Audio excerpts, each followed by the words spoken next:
नमस्कार प्रिय विद्यार्थियों। सूर्य नमस्कार प्रश्नोत्तरी में आप सबका हार्दिक अभिनंदन है। भाग 21 हम पढ़ रहे हैं। योग से संबंधित इम्पोर्टेंट प्रश्नोत्तरी है। सूर्य नमस्कार का क्या अर्थ है? सूर्य नमस्कार का अर्थ है सूर्य को प्रणाम करना या उसका अभिवादन करना, एक सामान्य अर्थ है।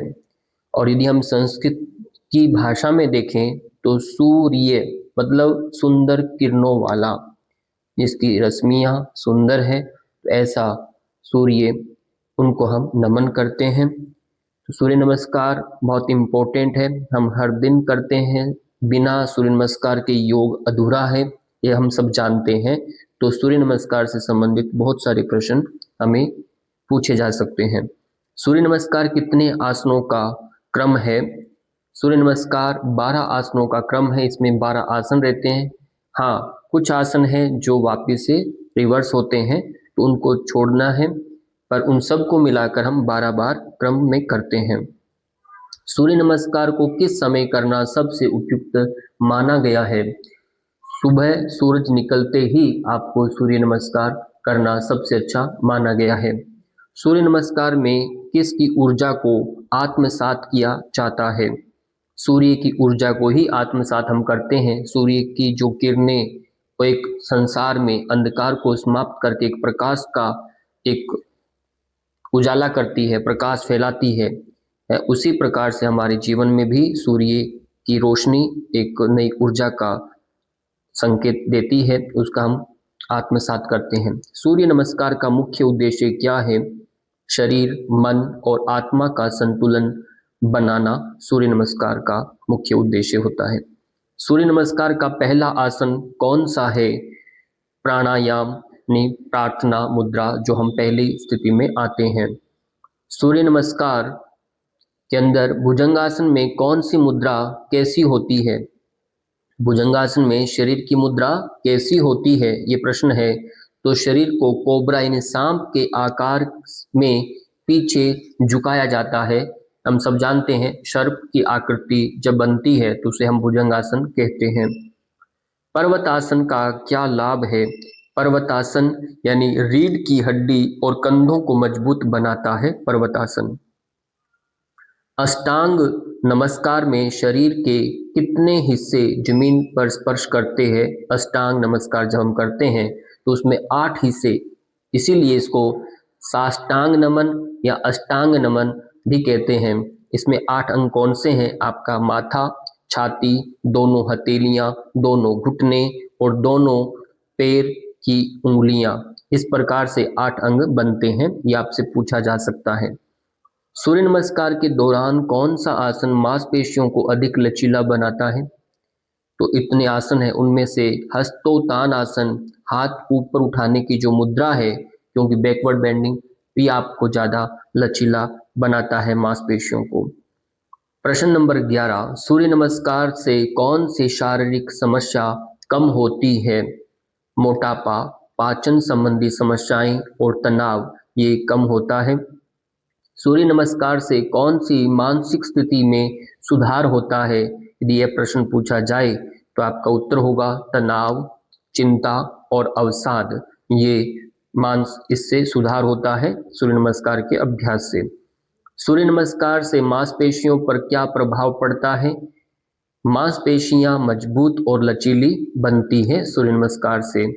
सूर्य नमस्कार का हृदय पर क्या प्रभाव पड़ता है? यह रक्त संचार को सुधारता है, हृदय को स्वस्थ रखता है। आप देख रहे हैं कुछ इसमें मिस्टेक आ रही है, ये फॉन्ट की वजह से है। आप मैं जो बोलता हूँ उसको समझना है, तो उससे ही आप नोट करेंगे। क्या सूर्य नमस्कार वजन घटाने में मदद करता है? बिल्कुल करता है। हाँ, ये कैलोरी बर्न करने में प्रभावकारी माना गया है। इसका प्रभाव सबसे ज़्यादा माना गया है। यदि किसी को मोटापा है आज का समय, तो बिल्कुल ओबेसिटी पर फाइट चल रहा है। ओबेसिटी वालों को बहुत यहाँ तक वीज़ा तक नहीं मिल रहा, इसलिए ओबेसिटी यदि कोई जूझ रहा है तो उसको कोशिश करे, उसे सूर्य नमस्कार करवा सकते हैं। सूर्य नमस्कार का अभ्यास ये सबसे अच्छा माना गया है। सूर्य नमस्कार का अभ्यास कितनी बार करना चाहिए? यदि आपसे प्रश्न हो तो शुरुआत में 3-5 बार और धीरे धीरे इसको 12 बार तक आप बढ़ाना चाहिए, इसको लेकर जा सकते हैं। प्रश्न नंबर 17, क्या सूर्य नमस्कार बच्चे कर सकते हैं? ये भी कई बार मन में डाउट रहता है कि बच्चे लोग कर सकते हैं क्या, महिलाएं कर सकती हैं क्या, बूढ़े व्यक्ति कर सकते हैं क्या, इस प्रकार के मन में कई संशय होते हैं। तो इनसे जुड़ा हुआ प्रश्न है, क्या सूर्य नमस्कार बच्चे कर सकते हैं?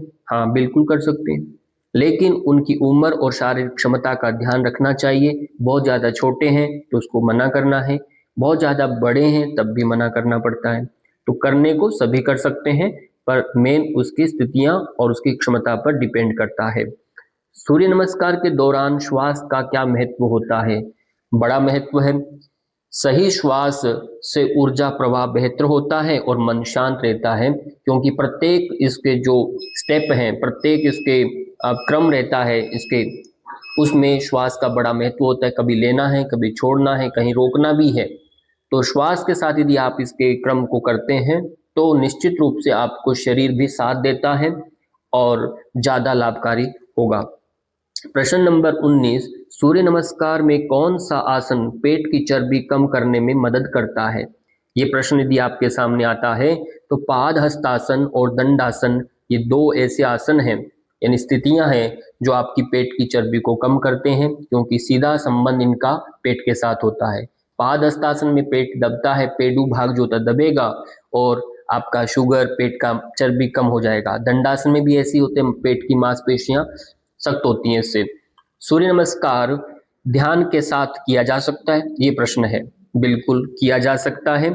हाँ, इसे ध्यान और मंत्रों के साथ किया जा सकता है। आपने देखा होगा जब हम सूर्य नमस्कार की प्रैक्टिकल क्लास करते हैं तो उसमें मंत्रों के साथ करते हैं, तो बीज मंत्र के साथ यदि हम करते हैं तो शरीर में और ज्यादा ऊर्जा का प्रवाह और बेहतरीन और यानी आध्यात्मिक सूर्य नमस्कार हो जाएगा, मन के ऊपर वो काम करेगा। फिर प्रश्न आता है, क्या सूर्य नमस्कार गर्भवती महिलाओं के लिए सुरक्षित है? ये भी एक इम्पोर्टेंट प्रश्न है। नहीं, गर्भवती महिलाओं को इसे करने से पहले डॉक्टर से सलाह लेनी चाहिए। आप ये ध्यान रखना है, गर्भवती महिलाओं को डायरेक्टली आप नहीं करा सकते। कैसी स्थिति है उस पर डिपेंड करता है, क्योंकि इसमें साष्टांग नमन भी आ रहा है, भुजंगासन भी हो रहा है, पाँव के आगे फॉरवर्ड बेंडिंग भी आ रही है। तो कुछ स्थितियां होती हैं जो अवॉइड होती हैं, उनको नहीं करना होता, इसलिए आप सूर्य नमस्कार के लिए नहीं कहेंगे, करने के लिए। प्रश्न है 22, क्या सूर्य नमस्कार से लचीलापन बढ़ता है? बिल्कुल बढ़ता है। हाँ, यह शरीर के जोड़ों और मांसपेशियों को लचीला बनाता है। प्रश्न नंबर 23, सूर्य नमस्कार में कौन सा मंत्र बोला जाता है? अब देखिए, मंत्र तो बहुत सारे हैं, पर ओम सूर्याय नमः या अन्य सूर्य मंत्र, क्योंकि 12 मंत्र हैं, उनमें से एक एक करके सभी मंत्र बोले जाते हैं। तो जब विकल्प में, जब ये ऑप्शन में जब प्रश्न आएंगे तब आप विचार करेंगे, सूर्य नमस्कार के जो 12 मंत्र हैं, बीज मंत्र, उनको आपको याद कर लेना है, जिससे आप विकल्प में अपने ढंग से उत्तर उसको दे सकते हैं। सूर्य नमस्कार का वैज्ञानिक लाभ क्या है? कोई ये पूछे सच में कुछ लाभ होता है कि नहीं होता? होता है। तो वैज्ञानिक दृष्टिकोण से आप इस तरह से बोलेंगे, ये मेटाबॉलिज्म को तेज करता है, तनाव हार्मोन को कम करता है और शरीर को डिटॉक्स करता है। ऐसे वर्ड यूज करेंगे आप, मेटाबॉलिज्म, हार्मोन और डिटॉक्स, यानी शरीर की गंदगी को बाहर निकालता है, उसको ठीक करेगा। हार्मोन मतलब अंतःस्रावी ग्रंथियां हमारी बैलेंस हो जाएंगी। मेटाबॉलिज्म इन्हें आपका पाचन, चयापचय जो क्रिया होती है वो सम्यक हो जाती है। इस प्रकार से आप इनको बता सकते हैं, कोई भी आपसे पूछे तब।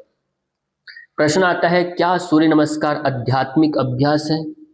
क्यों, सूर्य तो जगत की आत्मा है, बिना आत्मा के शरीर कैसा होता है आप सोचिए, कल्पना करके देख सकते हैं, मिट्टी हो जाएगा।